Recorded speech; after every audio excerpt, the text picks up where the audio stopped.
জান্নাত যাওয়ার সহজ উপায় হচ্ছে 5 ওয়াক্ত সালাত। কতক্ষণ সময় লাগে 5 ওয়াক্ত? আর 5 ওয়াক্ত কত রাকাত পড়তে হবে? যেটা না পড়লে জান্নাতে যেতে পারবেন না, যেটা না পড়লে জান্নাতে যেতে পারবেন না। কত রাকাত? 17 রাকাত। জি, 17 রাকাতে যদি 16 পড়েন, 15 পড়েন, সব সালাত ঠিক আছে, শুধু ফজরটা পড়েন না, জান্নাতে যাওয়া যাবে না। ভালো করে শুনে রাখেন। আপনি সুন্নত পড়েন আর না পড়েন, সুন্নত পড়লে আপনার জান্নাতের র্যাঙ্কটা ভালো হইতো, আরও ওপরে যেতে পারতেন, একটু নিচেই থাকবেন, কিন্তু জান্নাতে যাবেন আপনি ইনশাআল্লাহ। কিন্তু আপনি জোহরে তো সুন্নাত, সুন্নাতে মুআক্কাদা, গায়র মুআক্কাদা, নফল, বসে দাঁড়িয়ে সব রকম পড়লেন আপনি। তাহাজ্জুদও পড়ছেন হয়তো মাঝে মাঝে, তারাবি, জীবনেও একটা তারাবি আমার মনে পড়তে আমি কোনো তারাবি ছাড়িনি। ফজর বলছে ফজরটা উঠতে পারি না, শুধু রমজানটাই পড়ি। ফজরটা রমজানে পড়ি, কারণ সাহারি টারি খেয়ে ওইটা ছুটে না। বাকি 11 মাস ফজর পড়তে জান্নাত পাওয়া যাবে না। জি, দিনকে কোরআন এবং হাদিসের আলোকে বুঝতে হবে। তো বলছেন যে কানা হাক্কান আল্লাহ, আল্লাহর ওপর হক, অনুগ্রহপূর্বক তিনি, যেই ব্যক্তি 5 ওয়াক্ত সালাত পড়বে তাওহীদের সাথে সাথে, আল্লাহ তার হক তার ওপর কি করেছেন? অবধারিত করে নিয়েছেন নিজেই। আইয়ুদখিলাহুল জান্নাহ, যে তাকে জান্নাত দেবেন, জান্নাত দেবেন। 5 ওয়াক্ত সালাত পড়লে জান্নাত পাওয়া যাবে।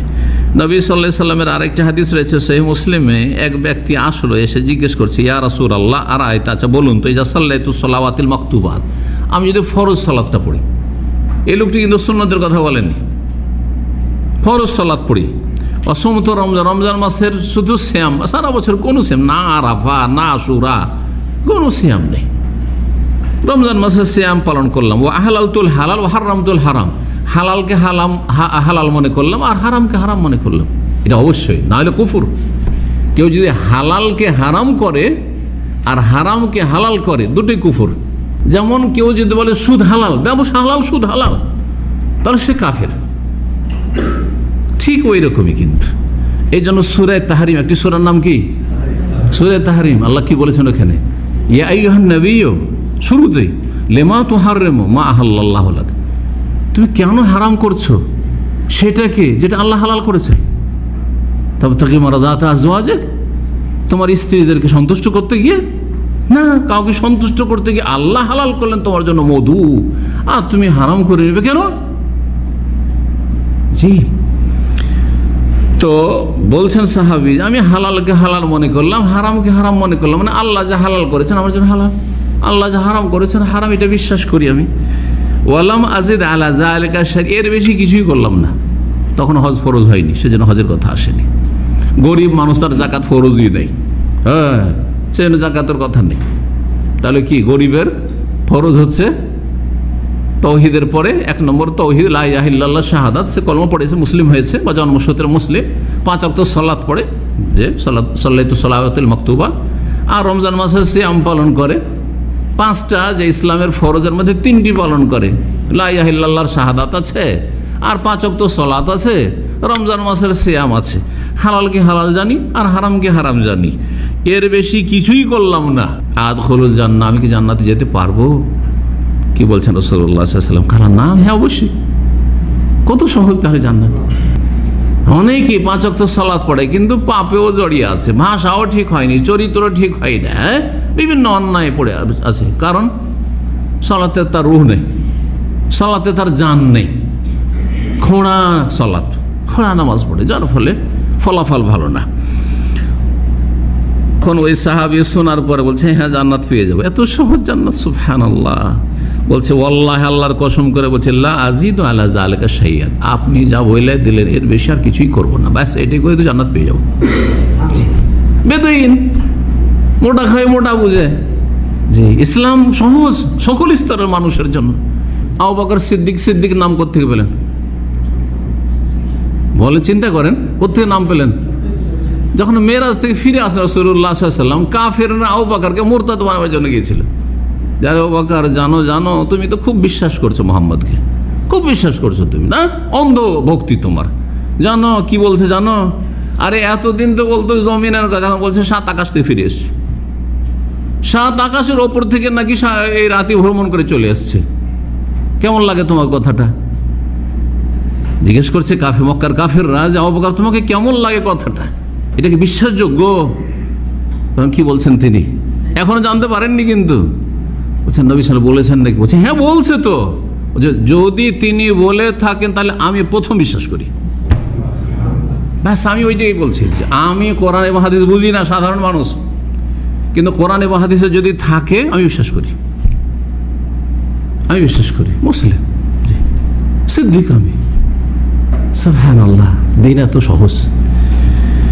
বিশেষ করে 5 ওয়াক্ত সালাতের ভিতরে যদি আসর আর ফজর নিয়মিত আদায় করেন তাহলে জান্নাত সুনিশ্চিত, জাহান্নাম হারাম। এই মর্মে বেশ কিছু হাদিস রয়েছে।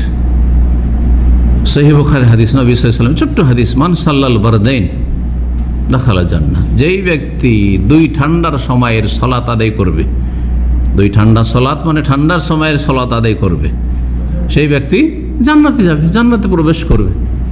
2 ঠান্ডার সময়, দুপুরের গরমের পরে ধীরে ধীরে ঠান্ডা পড়তে যাচ্ছে, আসরের সালাত, আর রাতের ঠান্ডা ফজর পর্যন্ত আছে, তারপরে সূর্য উঠবে, ধীরে ধীরে তাপ বাড়তে লাগবে। তো ফজর আর আসর এই 2 সালাত বিশেষভাবে যারা নিয়মিত আদায় করবে তারা জান্নাতে যাবে, কারণ তাদের দ্বারা সম্ভবই না যে জোহর ছেড়ে দেবে।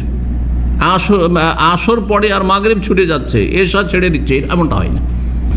ফজর ঘুমাবার সময় সারা রাত ঘুম না আসলে শেষ রাতে ঘুম আসবেই, কঠিন ঈমানের পরীক্ষা। এই জন্য মুনাফিকি যদি মুক্ত হইতে হয় তাহলে আসর ফজর ঠিক রাখতে হবে। আসর ফজর যার ঠিক নেই তার মধ্যে মুনাফিকি আছে, মুনাফিকি আছে। নবী সাল্লাল্লাহু আলাইহি ওয়াসাল্লাম আরেকটি হাদিস রয়েছে সহিহ মুসলিমে, লাইয়ালে জান্নার, কখনো জাহান্নামে যাবে না, কখনো জাহান্নামে যাবে না। কে? মান সাল্লা কাবলা তুলুল ফজরে ওয়া কাবলা গুরুবিহা, যেই ব্যক্তি সূর্য ওঠার আগে আর সূর্য ডুবার আগে 2 সালাত পড়বে সে জাহান্নামে যাবে না।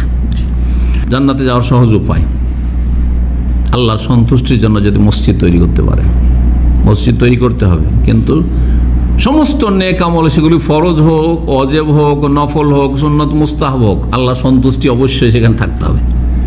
আল্লাহ সন্তুষ্টি, 5 ওয়াক্ত সালাত পড়ছেন, কি থাকতে হবে? আল্লাহ সন্তুষ্টি। লা ইলাহা ইল্লাল্লাহ, তাওহীদ আপনি কায়েম করছেন, ইবতাগি বিযালিকা ওয়াজহাল্লাহ, মসজিদ তৈরি করছেন, এই নয় যে দুনিয়ার গরজে, হ্যাঁ, লোকজন জানুক যে আমি করেছি মসজিদ আমার বাবা মায়ের নামে, এলাকাবাসী জানুক যে আমি একজন এমপি মিনিস্টার, আমি কিছু করে দিয়েছি দেশবাসীর জন্য। কিছু পাবেন না আখেরাতে, আখেরাতে পেছনে কিছু ভোট পেয়ে যাবেন এলাকার, আখেরাতে কিছু পাবেন না। যে ব্যক্তি মসজিদ নির্মাণ করলো উদ্দেশ্য হচ্ছে আল্লাহর সন্তুষ্টি, আল্লাহর সন্তুষ্টি কামনা, আল্লাহকে রাজি করা। বানাল্লাহু লাহু মিসলাহু ফিল জান্নাহ, ওই রকমই আল্লাহ জান্নাতে তার জন্য ঘর, অট্টালিকা, প্যালেস নির্মাণ করবেন। যার জন্য জান্নাতে স্পেশাল ঘর তৈরি করা হচ্ছে সে জান্নাত পাবে না?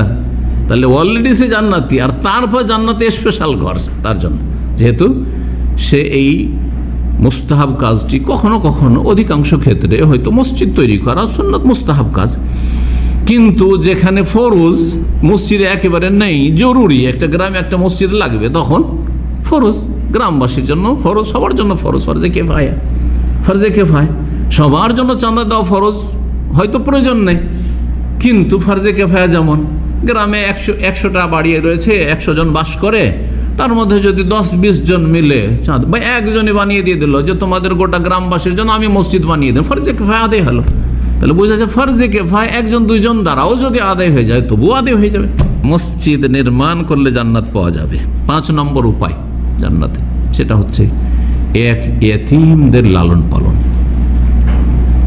আর সেই এতিম, যদি এতিম কাকে বলে? প্রথম কথা কে বলবে? যার বাবা নেই। আচ্ছা, আমাদের গ্রাম অঞ্চলে আবার যার মা নেই তাকে এতিম বলে, এটা ভুল, ভুল। আচ্ছা, আর এটাও ভুল যে যার বাপ নাই সে এতিম, এটাও ভুল। আর এ বললো যে 7 বছরের নিচে যদি বাপ হারায় তাহলে এতিম, আরো টাইট করে দিল। হ্যাঁ হ্যাঁ, ওইটা ঠিক আছে, মাঝামাঝি। সেটা হচ্ছে নাবালক অবস্থায় যখন কাজকর্ম করে খাওয়া চলাফেরার জন্য স্বাবলম্বী হতে পারেনি, নাবালক অবস্থায় যদি বাবাকে হারিয়ে দেয় তাহলে সে এতিম। জি, যার বাবা মারা গেছে আর সে এখনো সাবালক হতে পারেনি, নাবালক অবস্থায় বাবা মারা গেছে, সে হচ্ছে এতিম। তো এতিম, বিশেষ করে নিকট আত্মীয় যদি এতিম হয়, আর নিকট আত্মীয় এতিম বেশিরভাগে দেখা যায় যে হয় চাচারা রয়েছে কাছের, বাপ মারা গেছে কিন্তু চাচারা আছে, অথবা বাপ মারা গেছে কিন্তু চাচা নয় কিন্তু মামা আছে, হ্যাঁ, আর তার চাইতে বেশি কাছের দাদা আছে, নানা আছে, তার চাইতে বেশি কাছের, কারণ মামার চাইতে চাচার চাইতে বেশি কাছের কে? দাদা আর নানা। আর এই সব নিকট আত্মীয়গুলো বেশি জুলুম করে কিন্তু এতিমদের উপর। মামার বাড়িতে নাবালক এতিম ছেলে মানুষ হচ্ছে, মামা নিজের ছেলেদেরকে ভালো পয়সা খরচ করে লেখাপড়া করাচ্ছে, ভালো যত্ন সহকারে পড়াচ্ছে, ভালো খোঁজ খবর নিচ্ছে, লেখাপড়া আদব কায়দা শেখাচ্ছে, কিন্তু ভাগনা যে এতিম হয়ে আছে, পড়বি পড়, না পড়বি না পড়, তো যেন পয়সা খরচ করতে পারবো না। এইদিকে বড় বড় ফিস দিয়ে সে জেনারেল লাইনে পড়াচ্ছে নিজের ছেলে মেয়েদেরকে, আর ওই এতিমটাকে ভাগনাকে অথবা ভাতিজাকে বলছে যা মাদ্রাসায় ভর্তি হয়ে যা, ফকিরি বিদ্যা পড়। জালেম এগুলো।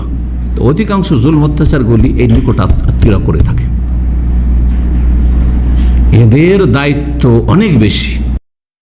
একজন মুসলিম ভাই সে মারা গেছে, তার নাবালক ছেলে মেয়ে, অথবা এমনকি অমুসলিমও যদি হয়, আর তারা যদি প্রতিপালন করেন, এত কি ইসলাম কি এত মানে আমাদের জন্য মানে এত আমাদের চিন্তা চেতনাকে সংকুচিত করে দিয়েছে যে অমুসলিম ছেলে হইলে নাবালক অসহায়, আপনার গ্রামে একজন অমুসলিম আছে, তার একটা ছেলে অসহায় নাবালক আছে, সেই ছেলে প্রতিপালনে সব পাবেন না?